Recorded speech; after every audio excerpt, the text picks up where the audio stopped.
हमारा टॉपिक है वो है Mendel's law of inheritance, means Mendel के आनुवंशिकता संबंधी नियम। मेंडल को फादर ऑफ जेनेटिक्स यानी कि आनुवंशिकी का पिता भी कहा जाता है।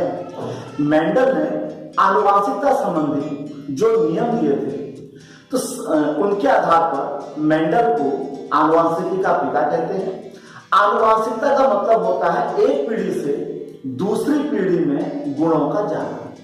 तो मेंडल ने अपने नियमों के द्वारा हमें यह समझाया कि कैसे एक पीढ़ी से दूसरी पीढ़ी में गुणों को ले जाया जाता है। मेंडल ने अपना जो प्रयोग किए वो मटर के पौधे पे किए। तो परीक्षा में कई बार यह प्रश्न पूछा जाता है कि मेंडल ने अपने प्रयोगों के लिए मटर का पौधा ही क्यों चुना, क्योंकि मटर का पौधा जो होता है उसमें वैरायटी होती है, जैसे बीज गोल, झुर्रीदार, पौधा लंबा छोटा, ऐसी फूलों का रंग। तो मेंडल ने मटर के पौधे में जो वैरायटी थी, जो विभिन्नता थी, उनके आधार पर मटर के पौधे को चुना। उसके अतिरिक्त जो मटर का पौधा है उसमें सेल्फ पॉलिनेशन होता है और साथ साथ क्रॉस पॉलिनेशन भी हो सकता है।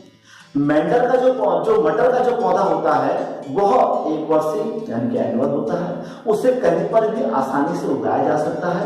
तो इन गुणों के आधार पर मेंडल ने मटर के पौधे को अपने प्रयोग के लिए चुना और जो कि काफी सक्सेस रहा। तो जो मेंडल ने अपने आनुवंशिकता संबंधी नियम प्रतिपादित किए वो 3 नियम थे। जैसा कि हमने समय की बचत के लिए पहले से ही ये बोर्ड में इन नियमों को देख लिया है। तो मेंडल्स लॉ ऑफ इनहेरिटेंस, तो सबसे पहला नियम जो मेंडल का था वह था लॉ ऑफ डोमिनेंस, मीन्स प्रभाविता का नियम। दूसरा नियम था लॉ ऑफ सेग्रीगेशन, जिसे पृथक्करण का नियम कहते हैं। इसको हम प्योरिटी ऑफ गैमेट्स का लॉ भी कहते हैं, अर्थात युग्मकों की शुद्धता का नियम। और जो तीसरा और अंतिम नियम जो मेंडल द्वारा दिया गया, लॉ ऑफ इंडिपेंडेंट एडजॉर्टमेंट, जिसे स्वतंत्र अप्यूहन का नियम कहते हैं। तो हम बारी बारी से इन नियमों को एक एक करके समझते हैं और इनको उदाहरण की सहायता से आपको समझाने का प्रयास करते हैं कि किस प्रकार मेंडल ने इन नियमों को प्रतिपादित। अब हम लेके चलते हैं मेंडल का प्रथम नियम, प्रभाविता का नियम। इस नियम को समझने के लिए हमें यह समझना होगा कि किसी भी जीवधारी या पौधे में जो लक्षण होते हैं, जो सिम्टम्स होते हैं, उनको जो प्रकट करते हैं वो जीन का एक पेयर होता है या फैक्टर का एक पेयर होता है। जैसे यदि हमें किसी पौधे की लंबाई को शो करना है तो पौधा या जीवधारी यदि हम उसकी लंबाई को शो करते हैं तो हमें यह पता होना चाहिए कि किसी भी जीवधारी और पौधे में जो गुण होते हैं वो एक गुण माता से आता है और एक गुण पिता से आता है, अर्थात एक जोड़ा बनता है। उसे जीन्स का जोड़ा या एलिल्स का युग्म कहते हैं। तो यदि हमें किसी पौधे की लंबाई को शो करना है तो हमको इस प्रकार एक जीन का पूरा युग्म लेना पड़ेगा। तो किसी भी इकाई लक्षण को शो करने के लिए हमें जीन के एक पेयर की आवश्यकता होती है, जिसे कारक या एलिल्स भी कहते हैं। अब ये जो 2 जीन्स होते हैं इसमें से एक माता से आता है और एक पिता से आता है। जब दोनों के दोनों जीन एक समान होते हैं तो उसको हम होमोजाइगस कहते हैं। और जब दोनों के दोनों जीन आपस में अलग अलग प्रकार के होते हैं तो उसको हम हेटेरोजाइगस कहते हैं। और हमें यह समझना बहुत जरूरी है कि जब माता और पिता से अर्थात पीढ़ी से, पहली पीढ़ी से जो अलग अलग जीन हमको प्राप्त होते हैं, दोनों के दोनों जीन एक समान प्रकार के हैं, तो आपको पता है कि वो गुण क्या होगा, एक जैसा गुण आएगा। तो वहां पर हमारा ये प्रभाविता का नियम लागू नहीं होगा। पर जब एक जीन अलग और दूसरा जीन अलग हो तो ऐसी स्थिति में क्या होता है, उन दोनों जीन जो अपने साथ गुण लेके आ रहे हैं तो जो जीन का फीचर या गुण प्रभावी होगा वह अपने आप को शो कर देगा और दूसरा जीन जो होगा दब जाएगा। तो जो जीन अपने आप को शो करेगा, अपने आप को दिखा लेगा, उसे हम डोमिनेंट जीन कहेंगे, उसको हम डोमिनेंट कहेंगे। और जो जीन अपने आप को प्रकट नहीं कर पाएगा उसको हम रेसेसिव कहेंगे। यानी कि एक हो गया डोमिनेंट या प्रभावी गुण और दूसरा हो गया रेसेसिव या अप्रभावी। अब हमें पता कैसे चलेगा कौन सा प्रभावी है और कौन सा प्रभावी है? तो इसके लिए जब नई पीढ़ी बनेगी उसमें जो लक्षण निकल के आएगा वह प्रभावी कहलाएगा और जो लक्षण छिप जाएगा वह अप्रभावी या रेसेसिव कहलाएगा। तो मेंडल के प्रथम नियम को समझने से पहले हमको इस प्रकार जीन के लक्षणों को समझना बहुत जरूरी है। अब हम मेंडल का प्रथम नियम लेके चलते हैं जिसे हमने कहा मेंडल का प्रभाविता का नियम। इसके अनुसार मेंडल ने क्या करा, दो मटर के पौधों को शुद्ध लक्षण वाले मटर के पौधे दिए। शुद्ध से मतलब है होमोजाइगस। तो उसने क्या करा, दो परस्पर विरोधी गुण वाले, विरोधी भी हो और शुद्ध भी हो। तो जैसा कि हमने यहाँ पर उदाहरण के लिए एक मटर का लंबा पौधा ले लिया है और एक मटर का दोना पौधा ले लिया है। और हमने आपसे पहले भी कहा था जब दोनों के दोनों जीन एक समान होंगे उसे होमोजाइगस या प्योर कहेंगे। तो चूंकि हमने यहाँ पर क्या ले रखा है, लंबे पद को कैपिटल टी से शो कर रखा है और बौने पद को स्मॉल टी से शो कर रखा है। तो जब दोनों के दोनों जीन लंबे पद के होंगे तो इसको हम कहेंगे प्योर टॉल यानी कि शुद्ध लंबा। और जब दोनों के दोनों जीन बौने पद के होंगे तो इसे हम कहेंगे प्योर ट्वार्फ। और याद रखें ये दोनों के दोनों प्योर है। प्योर से मतलब दोनों के दोनों जीन एक समान है।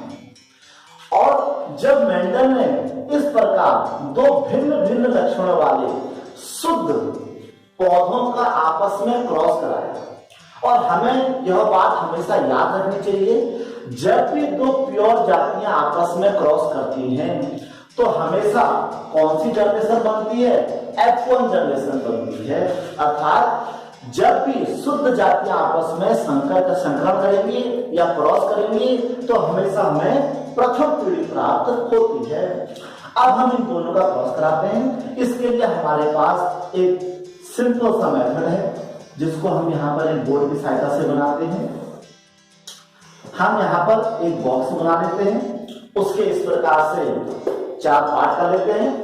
अब इसमें से इसको इस प्रकार से हम 2 भागों में इसको यहाँ चेंज कर सकते हैं। ये बहुत ही आसान है, किसी को भी कहीं पर लिख सकते हैं।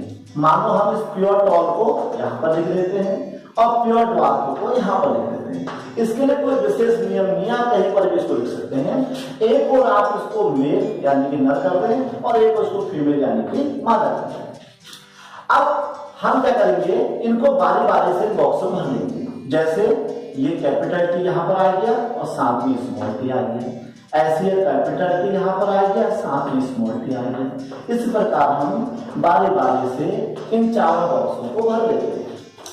तो हमने देखा जब प्योर टॉल पौधे का प्योर ड्वार्फ पौधे से क्रॉस हुआ तो सारे के सारे ऑप्शन मीन्स 100% कैसे बने, हाइब्रिड। हाइब्रिड मतलब एक दोनों जीन अलग अलग, उसे हाइब्रिड कहते हैं। और जब एक समान होते हैं उसे प्योर कहते हैं। तो मेंडल ने जब लंबे पौधे का बौने पौधे से क्रॉस कराया तो उसने क्या देखा, सारे के सारे पौधे कैसे बने, संकर बने। तो रिजल्ट क्या निकला हमारे पास, all the plants are hybrid tall. अब हाइब्रिड टॉल का मीन्स क्या हुआ, अर्थात इस जीन के जोड़े में एक लंबे पन का गुण था, एक बौने पन का गुण था, पर निकल के कौन सा गुण आया, लंबापन। इससे हमारा क्या निष्कर्ष निकला कि जो लंबापन था ये बौनेपन पे क्या था, प्रभावी था। तो प्रथम पीढ़ी में कौन सा गुण निकल के आया, लंबापन। तो अब हम कह सकते हैं कि लंबापन एक प्रभावी लक्षण है और बौनापन एक अप्रभावी लक्षण है। तो इस प्रकार मेंडल का प्रभाविता का नियम स्पष्ट हुआ। अर्थात जब दो भिन्न भिन्न गुणों वाले पौधों या जीवधारी को क्रॉस किया जाता है तो प्रथम पीढ़ी में हमेशा प्रभावी लक्षण ही निकल कर आता है, जिसे प्रभाविता का नियम कहते हैं। अब हम लेके चलते हैं मेंडल का दूसरा नियम, लॉ ऑफ सेग्रीगेशन, पृथक्करण का नियम, या law of purity of gametes, युग्मकों की शुद्धता का नियम। इसको हम उदाहरण की सहायता से समझते हैं कि क्यों इसके दो नाम रखे गए। तो यहाँ पर हम एग्जाम्पल लेते हैं। इसके लिए हम क्या करते हैं, क्योंकि जो दूसरा नियम है वह दूसरी पीढ़ी पर लगेगा, तो हम क्या करते हैं, सबसे पहले हम दो मटर के पौधे ले लेते हैं, एक प्योर टॉल और दूसरा प्योर ड्वार्फ, जो कि अभी हमने पहले नियम में देखा था। और दोनों प्योर हैं, जब दोनों का क्रॉस होगा तो कौन सी जनरेशन बनेगी, F1। पहले क्लियर हो चुका है कि जब प्योर स्पीशीज आपस में क्रॉस करती हैं तो प्रथम जनरेशन यानी फर्स्ट जनरेशन बनती है। जब दोनों प्योर बनेंगे तो कौन सी बना था, हाइब्रिड। तो सारे के सारे प्लांट कैसे बने थे, हाइब्रिड टॉल। हाइब्रिड टॉल का मतलब क्या था कि जो टॉलनेस थी उसने ड्वार्फनेस को डोमिनेट कर दिया था, अर्थात लंबापन ने बौनेपन को दबा दिया था। जब इस फर्स्ट जनरेशन में हम फिर से रिक्रॉस करते हैं, अब हम क्या करते हैं, इस हाइब्रिड जाति में रिक्रॉस कर लेते हैं, अर्थात अब जब फर्स्ट जनरेशन क्रॉस करेगी तो कौन सी जनरेशन बनेगी, F2 सेकंड जनरेशन बनेगी। अब यहां पर हम फिर से एक बॉक्स बना लेते हैं। एक, चूंकि इस समय दोनों के दोनों पेरेंट्स एक जैसे हैं तो कहीं पर किसी को भी लिख लेते हैं। जब हम इसको बॉक्स में शो करते हैं तो कैसे बनता है,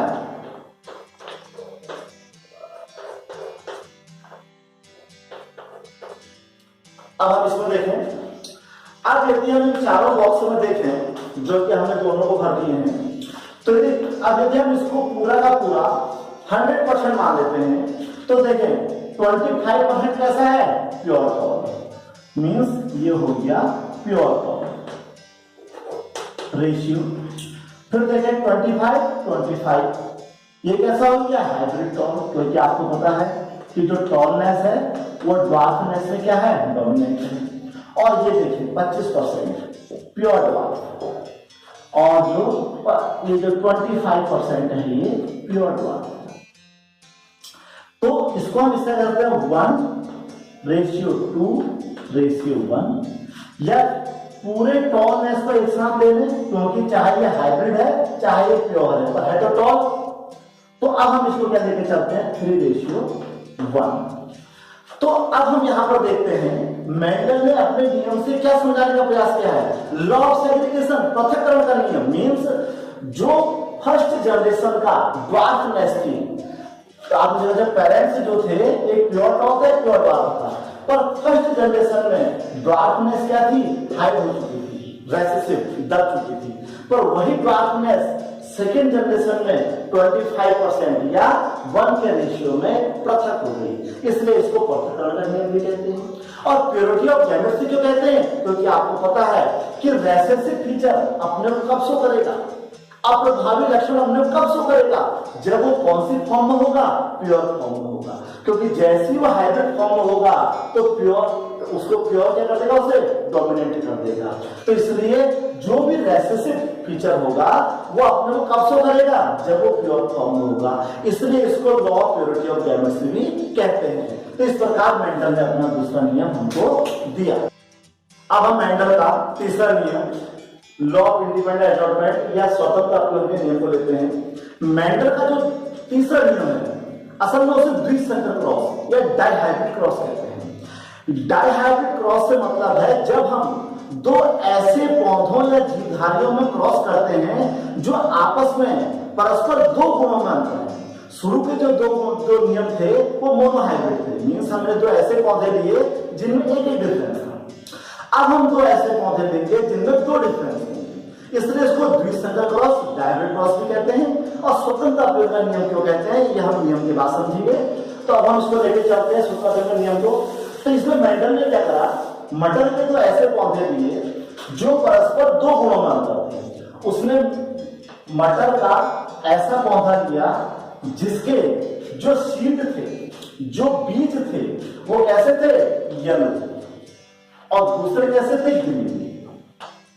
तो उसने एक पौधा लिया येलो सीड वाला, दूसरा लिया ग्रीन सीड वाला, और साथ में उसने क्या लिया, जो येलो सीड था वो राउंड था, मीन्स गोल बीज था, और जो ग्रीन सीड था वो रिंकल था, रिंकल मीन्स झुर्रीदार था। तो इस प्रकार हमने क्या करा, येलो कलर को कैपिटल वाई से और राउंड को कैपिटल आर से, ग्रीन को स्मॉल वाई और रिंकल को स्मॉल आर से, और वैसे सब संकेत हैं, आप इसको कैसे भी शो कर सकते हैं। तो मेंडल ने प्योर येलो राउंड प्लांट का, जो सीड वाला प्लांट था, उस मटर के पौधे का प्योर ग्रीन रिंकल से क्रॉस कराया। जब दो प्योर स्पीशीज आपस में क्रॉस करती हैं तो हमेशा कौन सी जनरेशन बनती है, F1 जनरेशन बनती है। और F1 जनरेशन में कौन सा गुण निकल के आता है, डोमिनेंट फीचर निकल के आता है।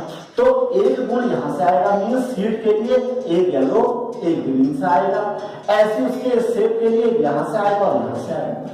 इस प्रकार क्या हुआ, मेंडल ने फर्स्ट जनरेशन में देखा कि जितने भी मटर के पौधे हुए उन सब में मटर के बीज कैसे थे, येलो राउंड, पर कैसे थे, हाइब्रिड। तो सारे के सारे बीज जो थे वो हाइब्रिड येलो राउंड वाले हुए। तो इट मीन्स इससे क्या निष्कर्ष निकला कि जो येलो कलर है वो ग्रीन पर डोमिनेंट है और जो राउंड फीचर है वो रिंकल पर डोमिनेंट है। तो ये हो गई हमारी डोमिनेंट फीचर, ये हो गए रेसेसिव फीचर। तो फर्स्ट जनरेशन में सारे के सारे पौधे येलो राउंड सीड वाले बने। जब इस फर्स्ट जनरेशन का हमने आपस में क्रॉस कराया, मीन्स F2 जनरेशन बनी, तो इसमें हमने क्या देखा, अब यहां पर जो हमारा बोर्ड बनेगा, क्योंकि इसमें हमारे पास 4 फीचर हैं, इसलिए हमको यहाँ पर ये थोड़ा सा इसका बड़ा सा हमको बनाना पड़ेगा। यहाँ पर हमको 16 फीचर देखने को मिलेंगे। इस प्रकार हम एक ऐसा स्टार बनाते हैं जिसमें हम क्रमशः 16 इसके हम पार्ट्स कर लेते हैं। अब ये सेकंड जनरेशन है, इसको बनाने की मैं आपको बड़ी आसान विधि बताता हूं, बच्चे बहुत कंफ्यूज रहते हैं इसमें। इसके लिए आपने कुछ नहीं करना है, इन जो हमारे पास फर्स्ट जनरल रिजल्ट है उसको हमने यहाँ पर शो करना है। इसके लिए बहुत आसान सी विधि हम आपको अपने चैनल के माध्यम से बता रहे हैं कि आप क्या लिखें, 2 कैपिटल वाई लिखें 2 बॉक्स में, और यहाँ पर 2 स्मॉल वाई लिखें। इसी प्रकार से यहाँ रिपीट कर दीजिए, 2 कैपिटल वाई और 2 स्मॉल वाई, सो सिंपल।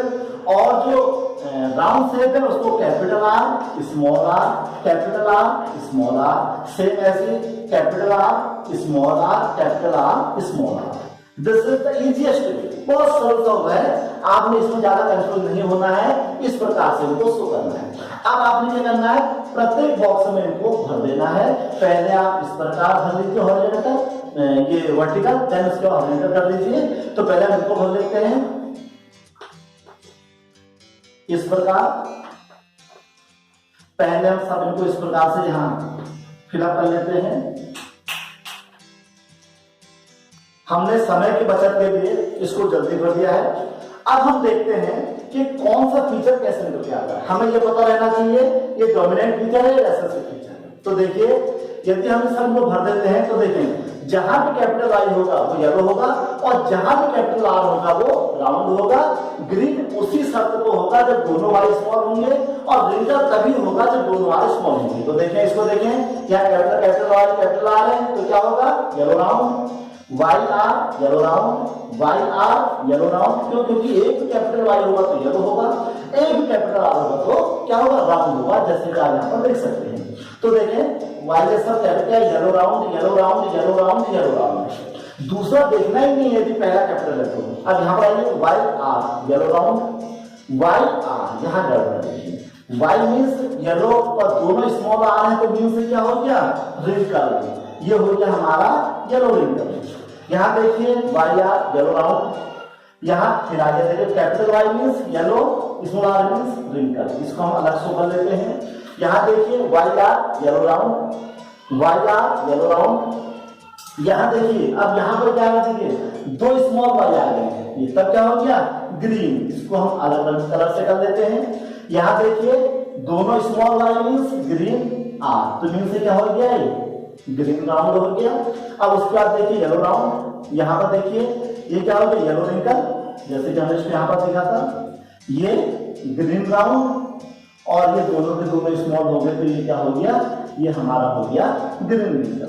अब हम यदि इनको सबको काउंट कर लेते हैं तो देखिए येलो राउंड कितने हैं, 1 2 3 4 5 6 7 8 9। तो येलो राउंड हो गए हमारे 9। येलो रिंकल देखते हैं अगर हम, येलो रिंकल हमने क्या दिए थे, ये हमने कहां पर येलो रिंकल क्या देखे थे, जहां कैपिटल वाली हो स्मॉल आर हो, 1 2 एंड 3 कहां पर आएगा, ये तो येलो रिंकल हो गए 3।